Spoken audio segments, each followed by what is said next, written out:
મંદિરે જવાના ફાયદાઓ 1. મંદિરની ઘંટીને 7 સેકન્ડ સુધી વગાડવાથી અને તેની ટંકાર પર ધ્યાન કેન્દ્રિત કરવાથી આપનું મન તમામ સાંસારિક વિષમતાઓથી દૂર થઈ પ્રભુના ચરણોમાં અર્પિત થઈ જાય છે. 2. જ્યારે આપણે મંદિરમાં આરતી અને કીર્તન દરમિયાન તાળીઓ પાડીએ છીએ ત્યારે આપણને આ એક્યુપ્રેશરથી સારું સ્વાસ્થ્ય મળે છે. 3. આરતી કર્યા પછી આપણે દંડવત કરીને માથું ધરતીને સ્પર્શ કરીએ છીએ તેનાથી આપણો અહંકાર ખતમ થઈને ધરતીમાં સમાઈ જાય છે. 4. મંદિરની ભૂમિને સકારાત્મક ઉર્જાનો વાહક માનવામાં આવે છે. આ ઉર્જા ભક્તોમાં પગ દ્વારા જ પ્રવેશી શકે છે તેથી જ આપણે મંદિરમાં ખુલ્લા પગે જઈએ છીએ. 5. મંદિરે જવાથી સવારે બ્રહ્મ મુહૂર્ત દરમિયાન જાગવાનો નિયમ બને છે. સવારે વહેલા ઉઠવાથી આપણે આપણી નિત્યકર્મ જેમ કે ઉષાપાન, શૌચ, દંત ધાવન, સ્નાન વગેરેથી નિવૃત્ત થઈ જઈએ છીએ. 6. આરતી દરમિયાન ચાલીસાનો પાઠ કરવાથી આપણી વાણીમાં દિવ્યતા આવે છે. ઓમના ઉચ્ચારણથી આપનું ચિત્ત એકાગ્ર થાય છે. 7. આરતી કર્યા પછી શંખ વગાડવામાં આવે છે જે શ્રદ્ધાળુઓ માટે ખૂબ જ સુખદાય તથા સ્વાસ્થ્યવર્ધક હોય છે.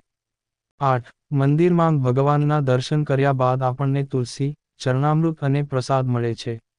ચરણામૃત એ એક દિવ્ય પ્રસાદ છે જે ગાયના દૂધ, દહીં, મધ, ખાંડ, ગંગાજળ અને તુલસી માંથી બનાવવામાં આવે છે. આયુર્વેદ અનુસાર આ ચરણામૃત આપણા શરીરના ત્રણેય દોષોને સંતુલિત રાખે છે.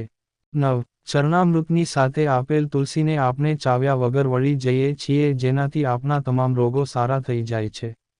10. મંદિરમાં કપૂર, અગરબત્તી અને ધૂપની દિવ્ય સુગંધથી આપણી પ્રતિરોધક ક્ષમતામાં વધારો થાય છે. આપણી નકારાત્મક ઉર્જા સમાપ્ત થઈ જાય છે.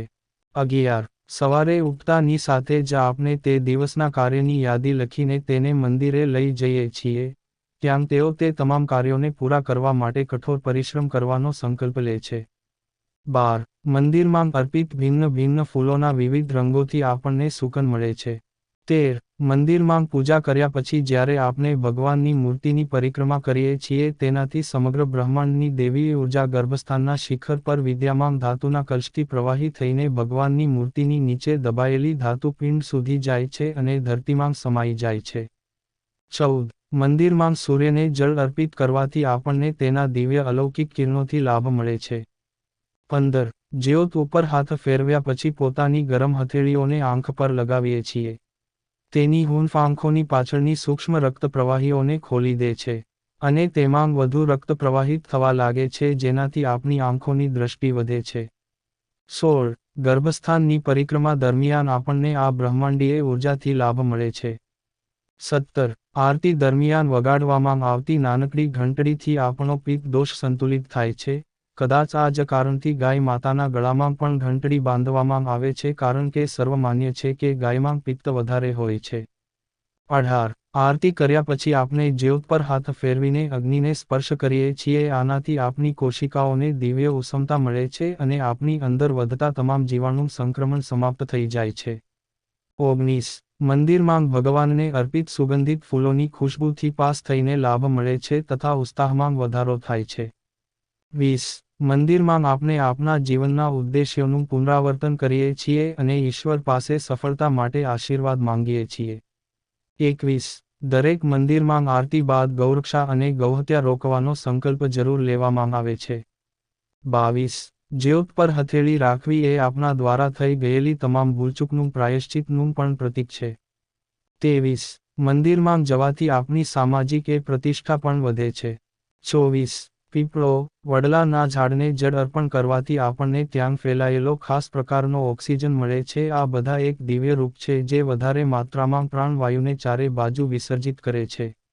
તેના પાંદડા એવા સંવેદનશીલ હોય છે કે રાત્રે પણ ચંદ્રના કિરણોમાંથી ઓક્સિજન ઉત્પન્ન કરે છે. 25. મંદિરમાંથી બહાર આવીએ ત્યારે તેથી ઘંટ વગાડીએ છીએ જ્યારે આપણે સાંસારિક જવાબદારીઓમાં પાછા આવીએ છીએ. 26. મંદિરમાંથી બહાર આવીને આપણે ત્યાં હાજર જરૂરિયાતમંદ લોકોને દાન આપીએ છીએ જેનાથી આપણા મનને શાંતિ મળે છે. 27. મંદિરમાં તુલસીના છોડ અને કેળાના વૃક્ષને જળ ચડાવવાથી આપણને તૃપ્તિ મળે છે. 28. આજકાલ શહેરમાં ગાય માતાને ઘરમાં રાખવા માટે કોઈ પ્રાવધાન નથી, પરંતુ આપણે મંદિરમાં જઈને ગાય માતાને ઘાસ આપીને પોતાના સંસ્કારો જાળવી રાખીએ છીએ. 29. મંદિરના માધ્યમથી આપણે આપની કમાણીનું 10મો ભાગ સામાજિક કાર્યોમાં આપીએ છીએ અને સમાજમાં સમરસતા અને સન્માન રહે છે. 30. મંદિરમાં જવાથી આપણને ત્યાંના પૂજારી પાસેથી આશીર્વાદ મળે છે અને આપણને પંચાંગ વગેરે જેવી ઘણી મહત્વપૂર્ણ અને જરૂરી સાંસ્કૃતિક જાણકારી મળે છે.